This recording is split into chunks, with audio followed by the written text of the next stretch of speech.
The Open Window by Saki.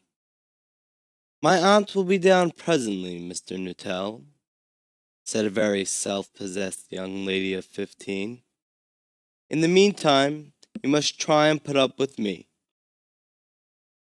Frampton Nuttall endeavored to say the correct something which should duly flatter the niece of the moment, without unduly discounting the aunt that was to come. Privately, he doubted more than ever whether these formal visits on a succession of total strangers would do much toward helping the nerve cure which he was supposed to be undergoing. "I know how it will be," his sister had said, when he was preparing to migrate to this rural retreat. "You will bury yourself down there and not speak to a living soul, and your nerves will be worse than ever from moping. I shall just give you letters of introduction to all the people I know there. Some of them, as far as I can remember, were quite nice." Frampton wondered whether Mrs. Sappleton, the lady to whom he was presenting one of the letters of introduction, came into the nice division. "Do you know many of the people round here?" asked the niece, when she judged that they had had sufficient silent communion. "Hardly a soul," said Frampton.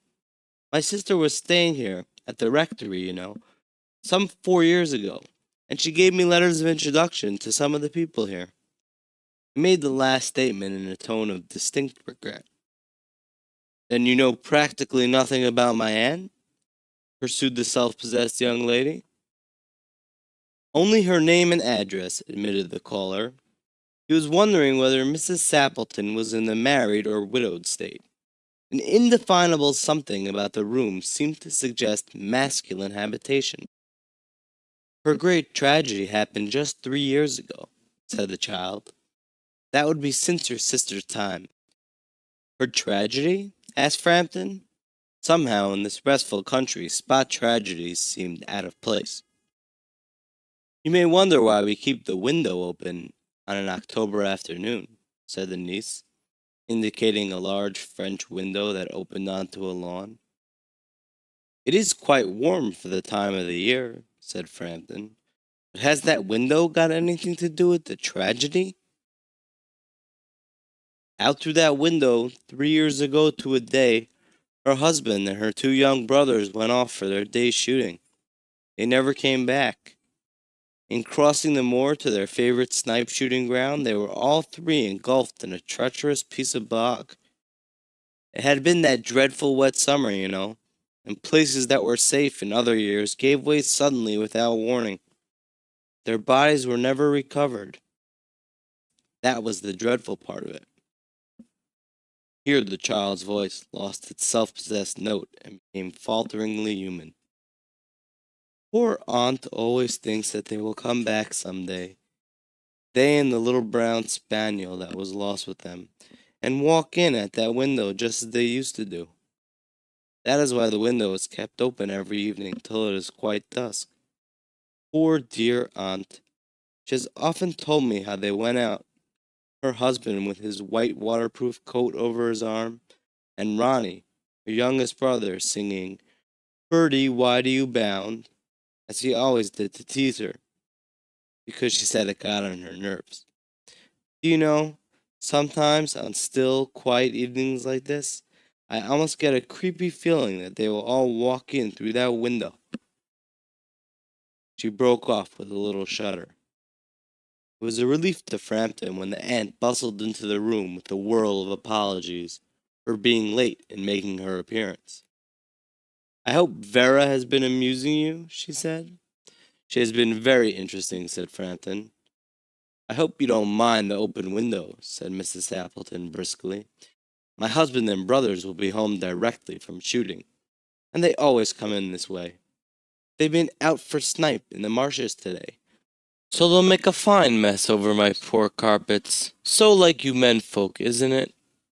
She rattled on cheerfully about the shooting and the scarcity of birds, and the prospects for duck in the winter. To Frampton it was all purely horrible.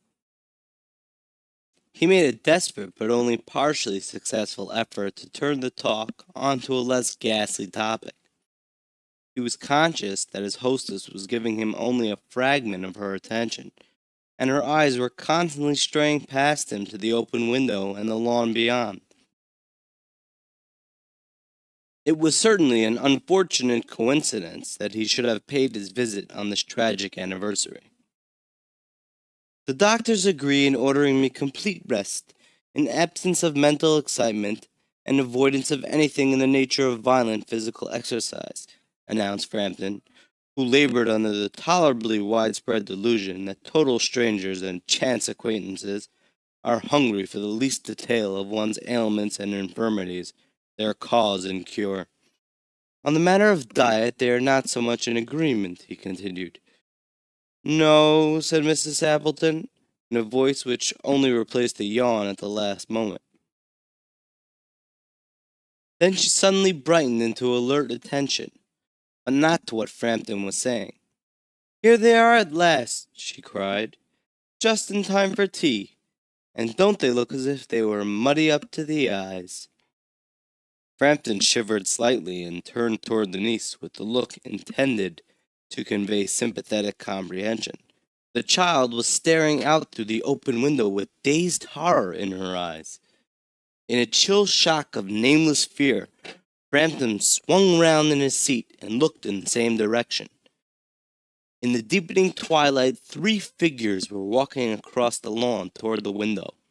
They all carried guns under their arms, and one of them was additionally burdened with a white coat hung over his shoulders. A tired brown spaniel kept close at their heels. Noiselessly they neared the house, and then a hoarse young voice chanted out of the dusk, I said, Bertie, why do you bound?